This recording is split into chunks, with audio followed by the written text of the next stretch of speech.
नमस्कार, one page YouTube channel में आपका स्वागत है। आज सुनिए अज्ञे की लिखी अमर रचना नदी के द्वीप भुवन भाग 2।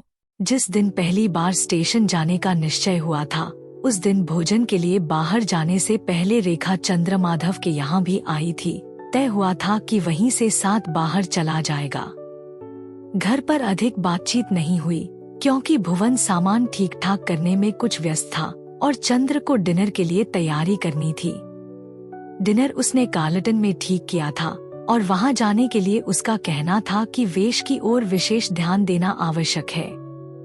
यूं उसे कपड़े की कोई परवाह नहीं है, पर प्रमुख दैनिक के विशेष संवाददाता के नाते उसे सब करना ही पड़ता है। यो लोग पत्रकार को कुछ नहीं बताते, पर उसके रंगढ़ंग से यह लगे कि उसकी अच्छे समाज में पहुंच है, तो बहुत से लोग इसीलिए कुछ बताने को राजी बल्कि आतुर हो जाते हैं कि किसी दूसरे ने तो बताया ही होगा।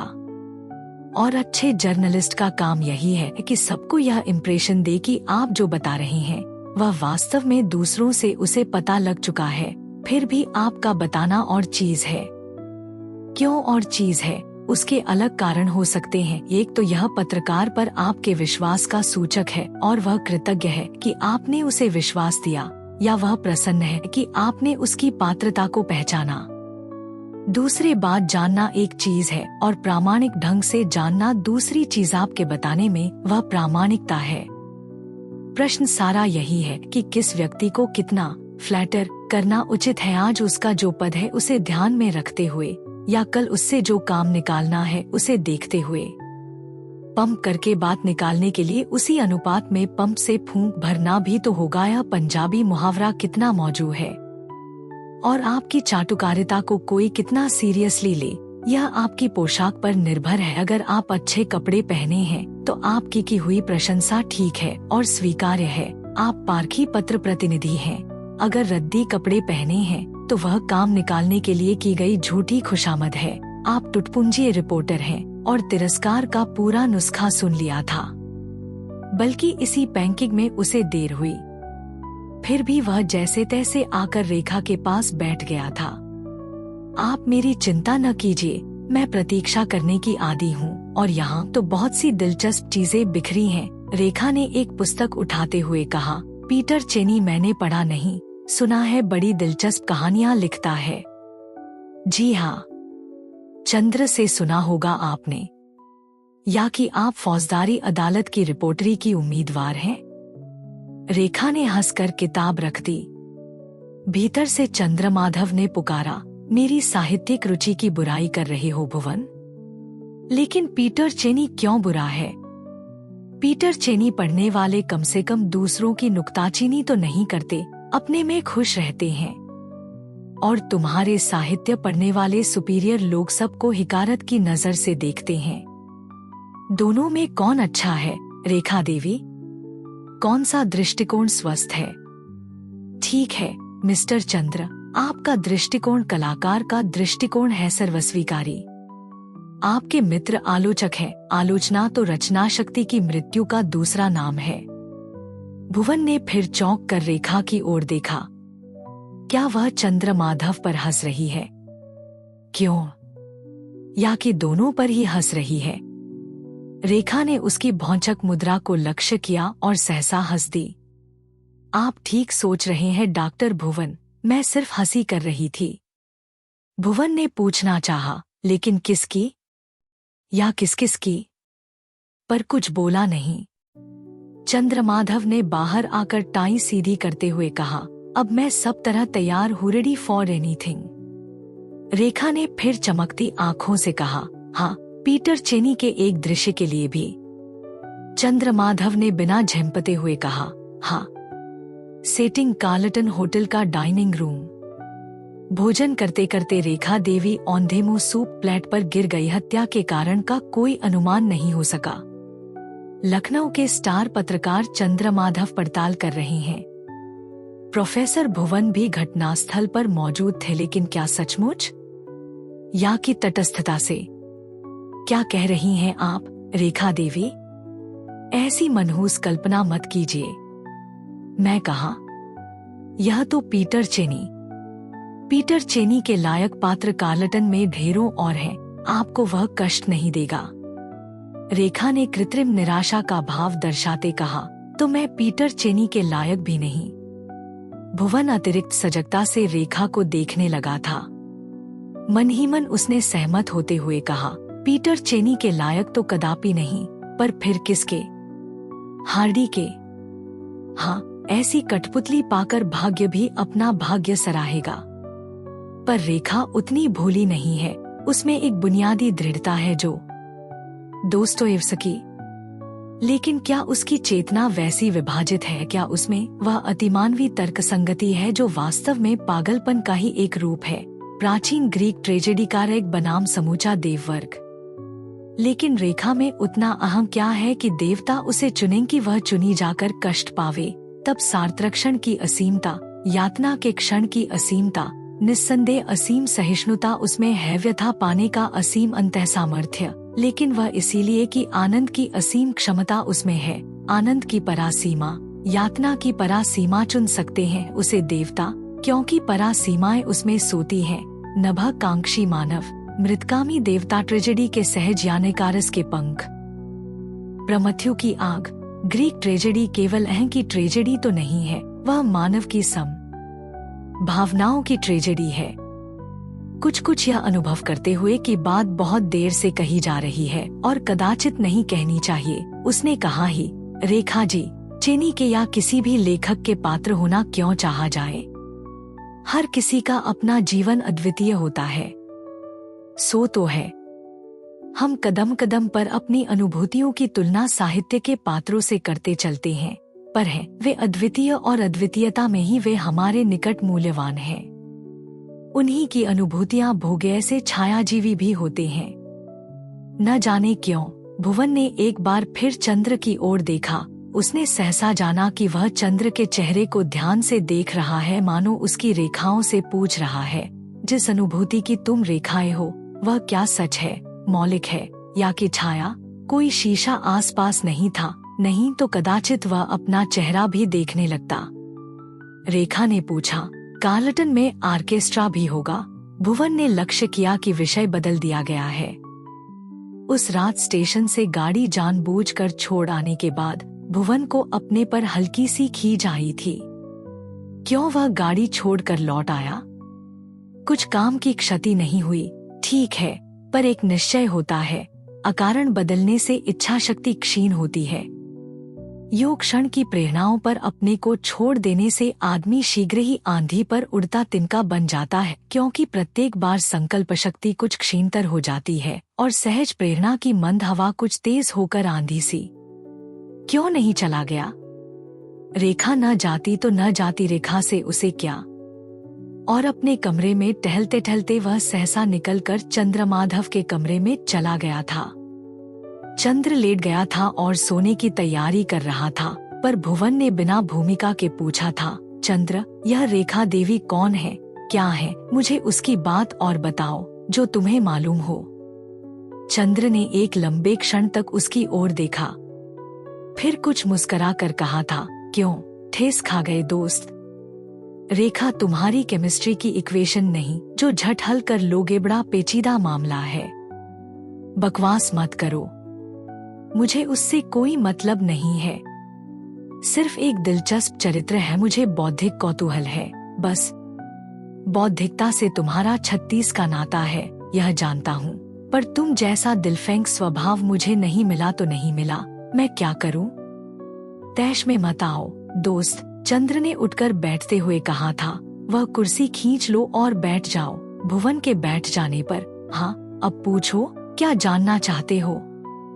जो बता दो, वह कौन है, क्या है, कहाँ की है, क्या करती रही है, क्या करती है, अकेली क्यों घूमती है? रुको, इतना पहले बता लूं तो और पूछना, नहीं तो मेरा सिर चकरा जाएगा। लेकिन बताकर क्या बताया जा सकता है? स्वयं वही जब कहता है कि तथ्य और सत्य में अंतर है, तब निरे तथ्य जानकर सत्य तक पहुंचने की व्यर्थ कोशिश वह क्यों कर रहा है? सत्य अपने अंतर की पीड़ा से जाना जाता है, वही मानते हो तो ठीक है, वही क्यों न परीक्षा करके देखो। तथ्य कुछ अधिक थे भी नहीं, रेखा की आयु यही 27 के लगभग होगी। वह विवाहिता है।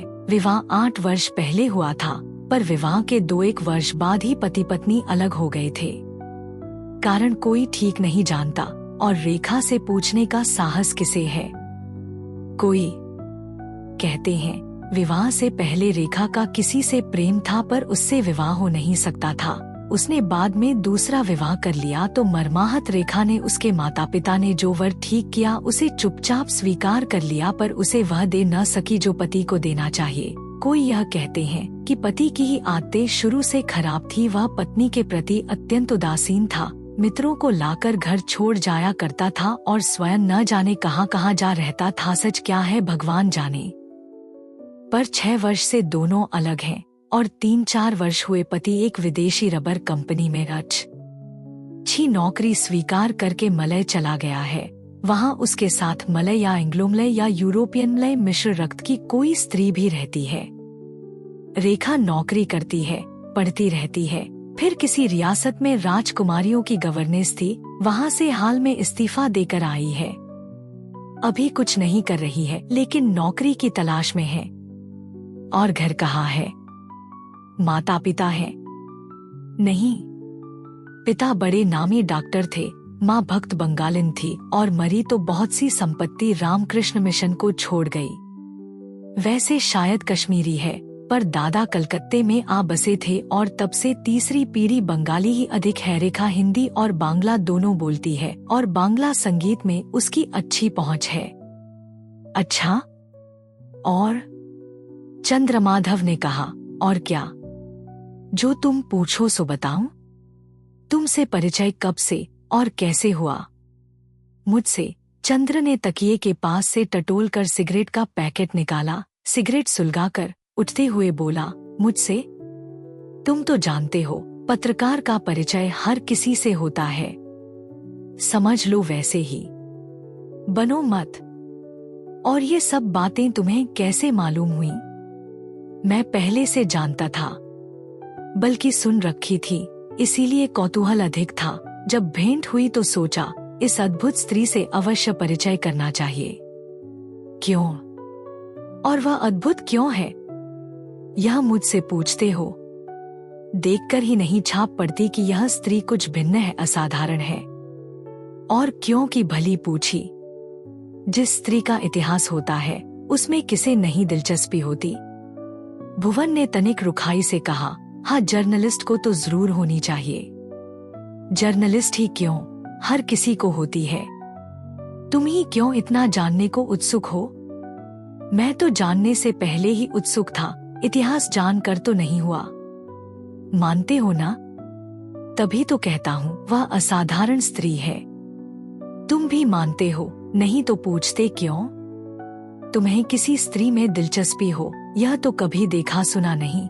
कॉलेज में भी तुम गब्बू प्रसिद्ध थे। चंद्र जोर से हंस दिया। भुवन ने अंतिम बात को अनसुनी करते हुए कहा, और क्यों दिलचस्पी है? और यह तो इतिहास वाली बात है, उसका आकर्षण क्या निरी लोलुपता नहीं होती कि अगर पहले से इतिहास है तो एक अध्याय शायद हम भी जोड़ लें, ऐसा कुछ लोभ हो सकता है। आधुनिक समाज में कोई समझदार विवाहित से नहीं उलझता, यह तो तुम जानते हो, उसमें खतरा बहुत होता है। हाँ, विवाहित मगर वियुक्ता की बात और है, उसमें दोनों ओर के लोभ हैं। और यह जो लाभ की बात, छ्या चंद्र, क्या बात तुम करते हो? यह आधुनिक समाज की नहीं, 18वीं सदी के यूरोप के समाज की मनोवृत्ति है, बल्कि उस समय के भी दरबारी समाज की। अच्छा, गरम मत हो मेरे दोस्त। और मुझे छिह कहने से क्या लाभ है? मैं तो हर किसी की बात कह रहा था, अपनी थोड़े ही। क्यों? तुमने अपनी दिलचस्पी की बात नहीं कही थी अभी? कही थी, पर वह बात और है। मैं तो रेखा देवी का बहुत सम्मान करता हूँ, बल्कि वैसी स्त्री। सहसा चंद्र बात अधूरी छोड़कर चुप हो गया। कहो वैसी स्त्री क्या? कुछ नहीं, कहकर चंद्र ने चुप लगा ली और फिर भुवन के बहुत पूछने पर भी कुछ नहीं बोला। अंतिम दिन वे तीनों सिनेमा गए थे। यो शाम के शो में भी जाया जा सकता था, पर 1 बजे काफी हाउस में मिलने की ठहरी थी और भुवन का प्रस्ताव था कि वहीं से 3 बजे के शो में चला जाए ताकि शाम को थोड़ा घूमने का समय मिल सके। अंग्रेजी चित्र था जिसमें एक दुर्घटना में नायक का स्मृतिलोप हो जाता है और वह अपनी गृहस्थी की बात भूलकर पुनः प्रेम करने लगता है और फिर एक वैसी ही दुर्घटना देखकर उसकी पहली स्मृति लौट आती है और नया स्मृति संचय मिट जाता है। कहानी भी मार्मिक थी और अभिनय भी भावोद्वेलक, पर उसे ध्यान से देखते हुए भी भुवन मन ही मन सोचता जाता था कि इसकी रेखा पर क्या प्रतिक्रिया हो रही होगी। क्योंकि संपूर्ण तटस्थ भाव से तो कुछ देखा नहीं जाता, हम अनजाने कथावस्तु पर अपना आरोप करते चलते हैं या फिर अपने पर ही कथा की घटनाएं घटित करते चलते हैं। और मन की यह भी एक शक्ति है कि जरा से भी साम्य के सहारे वह सहज ही संपूर्ण लयकारी संबंध जोड़ लेता है। क्या रेखा अपने को अमुक स्थिति में देख रही है? क्या बीच बीच में वह खींच कर अपने को झकझोर लेता कि नहीं? रेखा की बात वह नहीं सोचेगा, पर फिर थोड़ी देर में वैसा ही प्रश्न उसके मन में उठ आता अगर रेखा का पति बाहर आकर तीनों टहलते हुए गोमती की ओर निकल गए थे। पुल के पास घाट की सीढ़ियों पर तीनों बैठ गए थे। चलते चलते चित्र के विषय में कुछ बात हुई थी, पर अच्छा है से अधिक रेखा ने कोई मत व्यक्त नहीं किया था। वह स्पष्ट ही कुछ अनमनी थी। सहसा भुवन ने पूछा, रेखा जी आप गाती नहीं?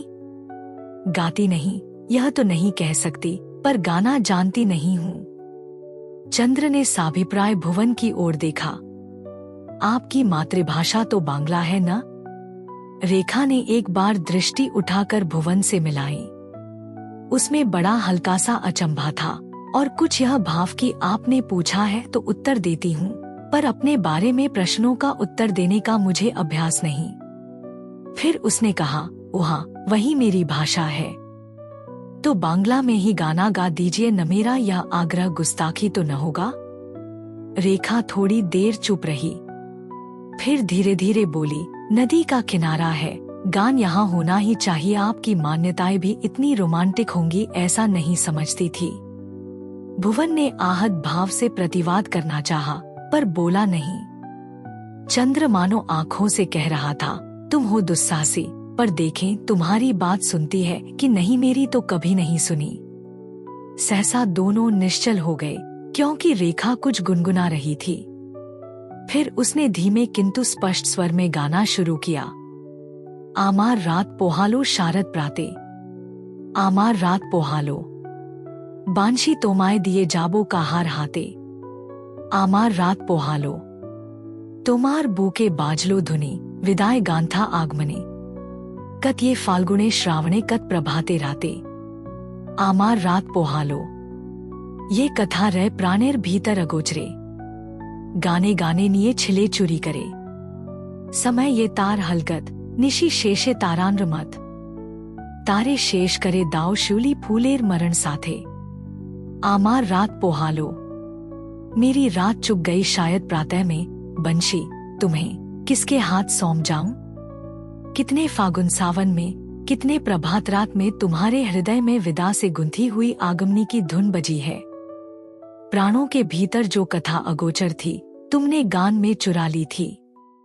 उसका समय बीत गया निशादोष के तारों सा, उसे अब शेफाली के फूल के मरण के साथ समाप्त कर दो। रवींद्रनाथ ठाकुर। अंतिम पंक्ति गाते गाते ही वह उठी और धीरे धीरे सीढ़ियां उतरने लगी। अंतिम स्वर उस बढ़ती हुई दूरी में ही खो गए और ठीक पता न लगा कि गाना पहले बंद हुआ कि सुनना। नीचे पहुंचकर रेखा पानी के निकट खड़ी हो गई। एक बार मानो हाथ से पानी हिलाने के लिए झुकी, पर फिर इरादा बदलकर सीधी हो गई। भुवन और चंद्र दोनों ऊपर बैठे रहे। पुल के ऊपर 2-3 बंदर आकर बैठ गए और कौतूहल से दोनों की ओर देखने लगे। घिरती सांझ के आकाश के पट पर बंदरों के आकार अजब लग रहे थे। चंद्र ने पुकारा, रेखा जी अब चला जाए? रेखा ने घूमते हुए आवाज दी, आई, और धीरे धीरे सीढ़ियां चढ़ने लगी। भुवन ने कहा, रेखा जी आपने हमें यह कहने का मौका ही नहीं दिया कि आप बहुत अच्छा गाती हैं। तो आपको आभार मानना चाहिए कि अनावश्यक शिष्टाचार से मैंने आपको बचा लिया। जैसा गाती हूँ वह मैं जानती हूँ, सीखना जरूर चाहती थी, पर हाथों की एक अस्पष्ट मुद्रा ने बाकी वाक्य का स्थान ले लिया। उसके बाद स्टेशन पहुंचने तक एक अजबसा दुराव सबके बीच में आ गया था। सभी चुप रहे थे। चलने से कुछ पहले भुवन सामान देखने का बहाना करके अलग हट गया था कि उसकी वजह से वह खिंचाव हो तो दूर हो जाए, पर जब वह बाहर घूम घाम कर सीढ़ी पर पैर पटकता हुआ लौटा तब भी दोनों चुपचाप ही बैठे थे, बल्कि तनाव कुछ अधिक ही जान पड़ रहा था। चंद्र के चेहरे पर कुंठित सा भाव था और रेखा के चेहरे पर एक अनमनापन, आंखों में एक असीम दूरी, मानो वह बहुत बहुत दूर कहीं पर हो। भुवन ने कुछ ऊंचे स्वर से कहा, और आज भी भीड़ हुई तो? मैं तो जैसे तैसे जाऊंगा ही, चाहे फुटबोर्ड पर लटकते हुए ही। रेखा ने कहा, नहीं, आज मैं आपको रोकने का आग्रह नहीं करूंगी, कल भी आप रुक गए, इसके लिए बहुत कृतज्ञ हूँ। भुवन ने मन ही मन सोचा, कल भी आपने कौन सा आग्रह किया था, पर प्रत्यक्ष उसने नहीं कहा। बोला, कृतज्ञ मुझे हम दोनों को होना चाहिए कि आप रुक गईं। चंद्र ने प्रकृतस्थ होकर कहा, हाँ और नहीं तो क्या, बल्कि मुझे आप दोनों का। चलिए, हम सबके सब कृतज्ञ हैं। रेखा मुस्कुरा दी। अब चलेंद्रा में मेरा सामान लेते चलेंगे। भुवन अपने कमरे की ओर सामान उठाने चला। पीछे उसने सुना, रेखा पूछ रही है, आपके मित्र को इलाहाबाद में बहुत जरूरी काम है या घर पहुंचने की जल्दी है बीवी? वह सहसा ठिठक गया। चंद्र ठठाकर हंसा। अरे, भुवन तो निगरा है, उसे कहीं पहुंचने की जल्दी नहीं है। भुवन आगे बढ़ गया। रेखा ने फिर कहा, अकेले हैं, तभी लीक पकड़ कर चलते हैं। इस वाक्य का कुछ भी अभिप्राय भुवन नहीं समझ सका। कोई भी अर्थ न उस पर लागू होता था, न रेखा या चंद्र पर ही किसी तरह लगाया जा सकता था। चंद्र ने फिर क्या कहा, यह उसने नहीं सुना। 10 बजे रात को गाड़ी लखनऊ से छूटी थी। रेखा के डिब्बे के सामने ही उसने चंद्रमाधव से विदा ली थी और उसे वहीं छोड़कर अपने डिब्बे की ओर चला गया था। रेखा का डिब्बा आगे की ओर था। गाड़ी जब चली तब प्लेटफॉर्म पर खड़ा चंद्र फिर उसके सामने आ गया और उसने हाथ हिलाकर फिर विदा मांग ली। उसके बाद अगर वह ऊँघता रहता और प्रतापगढ़ तक फिर रेखा को देखने न जाता तो कोई असाधारण बात न होती, वैसा कुछ उससे अपेक्षित नहीं हो सकता था। बल्कि प्रतापगढ़ में भी अगर न उतरता तो बहुत अधिक चूक न होती, चाहे रेखा ही उसे वहां देखकर नमस्कार करती हुई चली जाती। रेखा की यात्रा का या उस यात्रा में उसकी सुरक्षा या सुविधा का कोई दायित्व भुवन पर कैसे था? पर गाड़ी पैसेंजर थी, हर स्टेशन पर रुकती थी। ऊँघने की चेष्टा बेकार थी। भुवन ने उधर ध्यान नहीं दिया। पहले ही स्टेशन पर गाड़ी रुकी तो वह रेखा के डिब्बे पर पहुंच गया। दरवाजे के पास ही रेखा बैठी थी और उसकी आंखें बिल्कुल सजग थी और शायद बाहर अंधकार की ओर देखती रही थी। भुवन ने कहा, आप काफी सफर करती हैं? हाँ, अधिक सफर ही करती हूँ। इधर के बहुत कम वेटिंग रूम हैं जो मेरे अपरिचित होंगे। जब मुसाफिर नहीं होती तब मेहमान होती हूँ और दोनों में कौन अधिक उखड़ा है यह कभी तय नहीं कर पाई। लेकिन उखड़ापन तो भावना की बात है रेखा जी, मानने से होता है। व्यक्ति की जड़ें घरों में नहीं होती, समाज जीवन में होती है, नहीं? और यायावरों का भी अपना समाज होता है। तो समझ लीजिए कि मैं ज्ञान के तरु की तरह हूँ, ऊर्ध्वमूल मेरी जड़ें आकाश में खोई फिरती हैं। लेकिन यह न समझिए कि मैं शिकायत कर रही हूँ। गाड़ी चल दी थी। अगले स्टेशन पर भुवन ने फिर कहा था, आप जैसा व्यक्ति भटकता है तो यही मानना चाहिए कि स्वेच्छा से, पसंद से भटकता है। लाचारी तो समझ में नहीं आती और स्वेच्छा से भटकना तो भीतरी शक्ति का द्योतक है। रेखा हंस पड़ी। भटकने से ही शक्ति आती है डॉक्टर भुवन, क्योंकि जब मिट्टी से बांधने वाली जड़ें नहीं रहती तब हवा पर उड़ते हुए जीने के लिए कहीं न कहीं से और साधन जुटाने पड़ते हैं। स्वेच्छा से भटकना, हाँ, इस अर्थ में जरूर स्वेच्छा है कि पड़ापड़ा पिस क्यों नहीं जाता, अंधेरे गर्त में धंस क्यों नहीं जाता, हाथ पैर क्यों पटकता है। मैं आपको क्लेश पहुंचाना नहीं चाहता था रेखा जी, मेरा मतलब था व्यक्तित्व जड़े तो फेंकने लगता है बिल्कुल बचपन से। और वह कुछ झिझका। आपका भटकना कह डालिए ना, आपका भटकना 5-6 वर्ष का ही है। आप जानते तो होंगे कि मेरा विवाह हुए 8 वर्ष हो गए और विवाह के 2 वर्ष बाद से। भुवन चुप रह गया। आपकी बात ठीक है, कुछ संबंध बने भी रह सकते थे और उन्हें काट कर बह निकलना स्वेच्छा से ही हुआ, पर जड़ों का ही रूपक लिए चले तो यह आप नहीं मानते कि कुछ जड़ें वास्तव में जीवन का आधार होती हैं और सतही जड़ों का बहुत बड़ा जाल भी एक गहरी जड़ की बराबरी नहीं करता। हाँ, तब एक जड़ के कट जाने से भी पेड़ मर सकता है और मरे नहीं तो भी निराधार तो हो ही सकता है। मैं मरी नहीं। गाड़ी फिर चल दी। इस समय शायद भुवन को गाड़ी के चल देने से तसल्ली ही हुई, क्योंकि ऐसे में क्या कहे वह सोच नहीं सकता था। बात ज्यों-ज्यों आगे चलती थी, अगले स्टेशन पर फिर न जा पहुंचना उतना ही अनुचित जान पड़ता था। अनुचित ही नहीं, भुवन स्वयं भी बात आगे सुनने को उत्सुक था। अगले स्टेशन पर रेखा ने कहा, डॉक्टर भुवन, मैं अपनी बात के लिए क्षमा चाहती हूँ। इस तरह की बात करने की मैं बिल्कुल आदी नहीं हूँ, आप माने।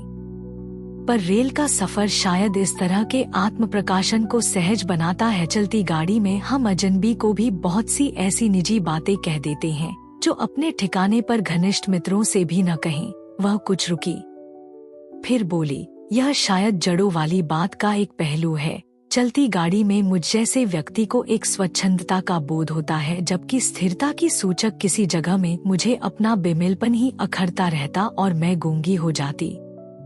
इसलिए मेरी बात पर ध्यान न देना चलती बात है। अपने श्लेष पर वह स्वयं हंस दी। भुवन ही नहीं हंस सका। रेखा ने फिर कहा, यूं भी शायद मैं एग्जैजरेट कर रही हूँ, उतना गहरा आघात शायद वह नहीं था। वैसा कहना दो तरफा अन्याय है। असल में जहाँ मैं आ पहुँची हूँ उसका कोई एक कारण नहीं है, मेरा सारा जीवन ही कारण है। और यह कहने से कुछ बात नहीं बनती, क्योंकि जीवन का सारा जीवन ही कारण है। यह कहने के क्या मानी है? मानी है। भुवन इतना ही कह पाया। गाड़ी फिर चल दी और अगले स्टेशन पर उसने देखा कि रेखा का चेहरा इतना बदला हुआ है कि बात का सूत्र फिर उठाने का साहस ही उसे नहीं हुआ। रेखा ने कहा, एक बात पूछूं डॉक्टर भुवन? बुरा तो न मानेंगे? आपने शादी क्यों नहीं की? भुवन अचकचा गया। पैंतरा काटता हुआ बोला, पहले तो डॉक्टर कहना आवश्यक नहीं है रेखा जी, नहीं तो मुझे लगेगा कि श्रीमती रेखा देवी न कहने में मुझसे चूक होती रही है। दूसरे को ये काम न करने के लिए क्यों कारण ढूंढा जाए? कारण तो कुछ करने के लिए होना चाहिए, न करना तो स्वयं सिद्ध है। हाँ, यो तो ठीक है, पर शादी के बारे में नहीं। वह तो धर्म है, न शास्त्रोक्त भी, स्वाभाविक भी। रात के 2 बजे शास्त्रार्थ करने लायक ज्ञान तो मुझ में है नहीं। और कहीं अस्वाभाविकता अपने जीवन से अखरी हो, ऐसा भी नहीं है। अरे हाँ, मैं भी कैसा अत्याचार कर रही हूँ। यह बस अब अगले स्टेशन पर आप नहीं आवेंगे। मैं प्रतापगढ़ स्वयं उतर जाऊंगी। आप जाकर आराम कीजिए डॉक्टर भुवन जी। भुवन ने कहा, रेखा जी, आपने जिसे अनावश्यक शिष्टाचार कहा था, यह बात भी क्या उसी के अंतर्गत नहीं आती? अगला स्टेशन प्रतापगढ़ था। यहाँ तो 10-12 मिनट गाड़ी ठहरेगी। भुवन लपक कर पहुंचा कि सामान उतरवा दे, पर यहाँ तक आते डिब्बे की सब सवारियों पर ऐसी शिथिलता छा गई थी कि सब अपने अपने स्थान पर पोटलियों सी पड़ी थी और ऊपर की बर्थ से सामान उतार लेने में कोई अड़चन या झिझक नहीं हो सकती थी। भुवन के पहुंचने तक रेखा ने सामान उतार लिया था। एक कुली भी आ गया था। रेखा ने कहा, इस स्टेशन पर तो आपके न आने की बात थी। न आता तो आप मिस न करती, यह जानता हूँ। समझ लीजिए कि यह भी फालतू शिष्टाचार है जो आप अपने सौजन्य के साथ रंगे दे रही हैं। रेखा हंसी। कुली ने सामान उठा लिया था। रेखा ने कहा, वेटिंग रूम में ले चलो, हम आते हैं। कुली चला गया। भुवन ने कहा, रेखा जी, आपसे भेंट करके मुझे बड़ी प्रसन्नता हुई। मेरा लखनऊ का प्रवास बड़ा सुखद रहा। इस बात को आप शिष्टाचार ही न माने। फिर तनिक सा रुककर, सुखद शायद ठीक शब्द नहीं है, किंतु ठीक शब्द तत्काल मिल नहीं रहा है, सोचकर शायद ढूंढ निकालूं। रेखा ने गंभीर होकर कहा, भुवन जी, मैं भी आपकी कृतज्ञ हूँ। आपने इस वापसी की यात्रा को भी प्रीतिकर बना दिया। बल्कि मैं सोचती हूँ यह यात्रा कुछ और लंबी हो सकती थी। फिर कुछ मुस्कुराकर, बातचीत का यह इंटरमिटेंट तरीका कुछ बुरा नहीं है। ये बीच बीच के ब्रेक अपने आप में एक तटस्थता दे देने वाले हैं। फिर चाहे बातचीत कोई कैसी ही करे। मैं सोचती हूँ मुझे कभी ईसाइयों की तरह कन्फेशन करना हो तो गिरजा में जाकर नहीं, रेलगाड़ी में ही करूँ। भुवन ने भी हंसकर कहा, और कन्फेशर मैं हूँ। मुझे विश्वास है कि मेरा काम बहुत हल्का रहे। आपने ऐसे बहुत कर्म किए होंगे जिनका आत्मा पर बोझ हो, ऐसा नहीं लगता? रेखा जोर से हंसती। अंग्रेजी में उसने एक पंक्ति कही जिसका अर्थ था, कितना छलरूपी होता है पापी। फिर सहसा स्वर बदलकर गंभीर होकर उसने पूछा, अच्छा सच बताइए, मैंने आपके इलाहाबाद जाने में जो एक दिन देर कर दी, उसके लिए आप नाराज तो नहीं हैं ना? अब भुवन हंसा। वह बात अभी तक आपको याद ही है। मुझे कहीं पहुंचना नहीं था, और एक दिन जो अधिक रह गया वह और भी अच्छा बीता। नाराजी का प्रश्न ही कैसे उठता है। कृतज्ञ नहीं, मुझे बहुत डर लगा रहता है। जो रास्ते वाले हैं उन्हें रास्ते में एक इंच भी इधर उधर नहीं ले जाना चाहिए। मेरी बात तो दूसरी है, मेरे आगे रास्ता ही नहीं है। भुवन ने कहा, स्पष्ट क्यों नहीं कहती? आप समर्थ हैं, रास्ता बनाती चलती हैं, हम दूसरों की बनाई हुई लीकें पीटते हैं। रेखा ने जोर देकर कहा, नहीं, यह मेरा आशय बिल्कुल नहीं था।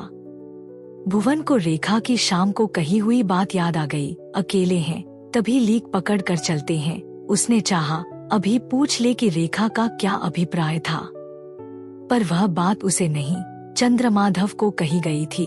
उसे सुननी भी नहीं चाहिए थी। उसने पूछा, तब कुछ स्पष्ट करके कहिए ना। कुछ नहीं, दूसरों की बनाई हुई लीकों की बात मैं नहीं सोच रही थी। व्यक्तित्व की अपनी लीकें होती हैं, एक रुझान होता है, और उसके आगे व्यक्ति अपने वर्तमान और भविष्य के बारे में जो समझता है, जो कल्पना करता है, मंसूबे बांधता है, उनसे भी तो एक लीक बनती है। लीक कहिए, चौखटा कहिए, ढांचा कहिए, या कह लीजिए दुनिया में अपना एक स्थान। मेरा यही मतलब था। आपके सामने ऐसा मेरा अनुमान है, भविष्य का एक चित्र है, कहीं मंजिल है, ठिकाना है, इसलिए रास्ता भी है। रास्ते तो कई हो सकते हैं और शॉर्टकट होते नहीं। शॉर्टकट नहीं होते, पर कई रास्तों वाला तर्क बड़ा खतरनाक होता है। भुवन जी, आपके सामने एक रास्ता है, वह जिस पर आप हैं। दूसरे रास्ते हो सकते हैं, पर चलता रास्ता एक ही है जिस पर आप हैं। चलना तभी संभव है। गार्ड ने सीटी दे दी थी। गाड़ी भी सीटी दे चुकी थी। भुवन ने कहा, रेखा जी, आपके व्यक्तित्व को देखकर कोई यह नहीं कह सकता कि आपके सामने रास्ता नहीं है। आपका ऐसा स्पष्ट, सुनिश्चित, रूपाकारयुक्त व्यक्तित्व है कि वह शब्दों के लिए कुछ अटका। तो रेखा ने कहा, आप चलकर गाड़ी पर सवार हो जाइए, फिर आगे बात होगी। भुवन ने कहा, अभी चलने में बहुत देर है। फिर कुछ शरारत से एलियट की पंक्तियां दोहरा दी। Between the idea and the reality, between the motion and the act, falls the shadow, for thine is the kingdom. कल्पना और यथार्थ के बीच, गति और कर्म के बीच आ जाती है तेरी छाया, क्योंकि तू ही शास्ता है। रेखा हंसी, कुछ बोली नहीं। भुवन ने कहा, लेकिन मेरा सवाल बीच ही में रह जाता है। आपके पास ऐसी स्पष्ट प्रखर दृष्टि है कि मुझे सब रास्ते एक साथ दिखते हैं। रेखा बात काट कर हंस पड़ी। और हर रास्ते के आगे एक मंजिल भी दिखती है, जिसे मरीचिका मानना कठिन है। वह तनिक रुकी, फिर गंभीर होकर उसने कहा, और इसीलिए सब मंजिलें झूठ हो जाती हैं और कोई रास्ता नहीं रहता। मैं सचमुच कहीं भी पहुंचना नहीं चाहती, चाहना भी नहीं चाहती। मेरे लिए काल का प्रवाह भी प्रवाह नहीं, केवल क्षण और क्षण का योगफल है। मानवता की तरह ही काल प्रवाह भी मेरे निकट युक्ति सत्य है। वास्तविकता क्षण ही की है, क्षण सनातन है। भुवन चुपचाप रेखा का मुंह ताकता रहा। रेखा जैसे दूर कहीं से कुछ गुनगुना उठी। भुवन ने कान देकर सुना। वह लॉरेंस की कुछ पंक्तियां दोहरा रही थी। Dark grasses under my feet seem to dabble in me like grasses in a brook. Oh, and it is sweet to be all these things not to be any more myself. Far look, I am very of myself. मेरे पैरों तले की घास मानो मुझ में उबडूब कर रही है, जैसे झरने में किनारे की घास। कितना मधुर है ये सब वस्तुएं हो जाना और अपना आप न रहना, क्योंकि मैं अपने आप से ऊब गया हूँ। रेखा का स्वर भुवन स्पष्ट नहीं सुन सकता था और शब्द छूट जाते थे, पर कविता उसकी पढ़ी हुई थी और वह बिना पूरा सुने भी साथ गुनगुना सका।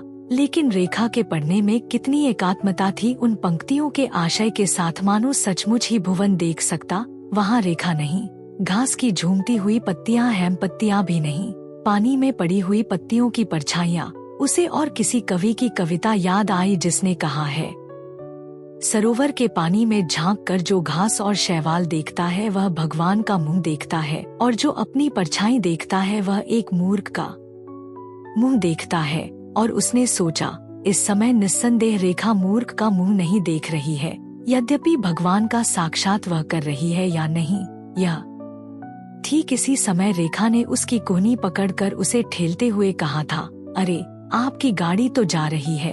और उसने मुड़कर देखा था कि सचमुच पर उसका डिब्बा, जो पीछे था, अभी जहाँ वे खड़े थे वहाँ से गुजरा नहीं था। उसने कहा था, आप चिंता न करें, और सवार हो गया था। कब रेखा ने उसकी कोहनी छोड़ी थी इसका उसे ठीक पता नहीं था, तत्काल ही या जब उसने डिब्बे का हैंडल पकड़कर तख्ते पर पैर रखा था और गाड़ी की गति ने उसे खींच लिया था, तब उसने यही देखा था कि रेखा का हाथ अभी वैसा ही ऊपर उठा हुआ है। उंगलियों की स्थिति वैसी ही अनिश्चित है जैसे किसी एक क्रिया के पूरी होने के बाद दूसरी क्रिया के आरंभ होने से पहले होती है, संकल्प शक्ति की उस जड़ अंतरावस्था में। और ठीक उसके बाद उसने सहसा जाना था कि वह भीतर कहीं विचलित है और उसकी कोहनी चुनचुना रही है, और उसका हाथ उसका अपना अवयव नहीं है, और सब पर्याय विपर्य है, और आसपास सब कुछ एक गोरख धंधा है जिसका हल कम से कम उस समय उसे भूल गया है। और गोरख धंधे का हल न जानने में उतनी छटपटाहट नहीं होती जितनी जानते हुए भी उस क्षण न पा सकने में। पटरी के मोड़ पर रेखा गाड़ी की ओट हो गई थी। भुवन अपना हाथ देखता रह गया था। तभी एक चिड़चिड़े स्वर ने उसे वापस ठोस धरती पर ला गिराया था। क्षितिज में फीका सा रंग भरने लगा था। सप्ताह भर की घटनाओं, कायदी घटना उन्हें कहा जा सकता है, पर अवलोकन करके भुवन फिर वहीं का भी आ गया था। तथ्य और सत्य, सत्य वह तथ्य है जिससे रागात्मक लगाव हो। सब बातें हैं तथ्य की। सत्य यह कि फाफामऊ स्टेशन आ रहा है, आगे गंगा है जिसका पाट इस धुंधली रोशनी में मुकुरसा चमकता होगा। गंगा, प्रयाग की गंगा। भुवन ने एक लंबी सांस ली, फिर अपनी चढ़ी हुई आस्तीनें नीचे उतार ली, चाहे हल्की सी ठंड से बचने के लिए, चाहे कोहनी पर की छाप को छिपा या मिटा देने के लिए। खड़े होकर उसने एक अंगड़ाई ली। इलाहाबाद वह नहीं ठहरेगा, वापस चला जाएगा। छुट्टी के 2-4 दिन बाकी हैं, तो क्या हुआ? या कि और कहीं हो आए, बनारस, सारनाथ, मथुरा, आगरा, दिल्ली। दिल्ली में कई मित्र हैं। गौरा के माता पिता हैं, उसके प्रोफेसर भी आजकल हैं। नहीं, क्या होगा कहीं जाकर? इलाहाबाद से सीधे वापस। अपनी छोटी सी जगह अच्छी है, कुछ पढ़ना लिखना होगा। अकेले हैं न, तभी लीक पकड़ कर चलते हैं। गड़गड़ाहट गंगा का पुल आ गया। दूर कहीं पर अभी दिखते होंगे धुंधले से भोर के दीप।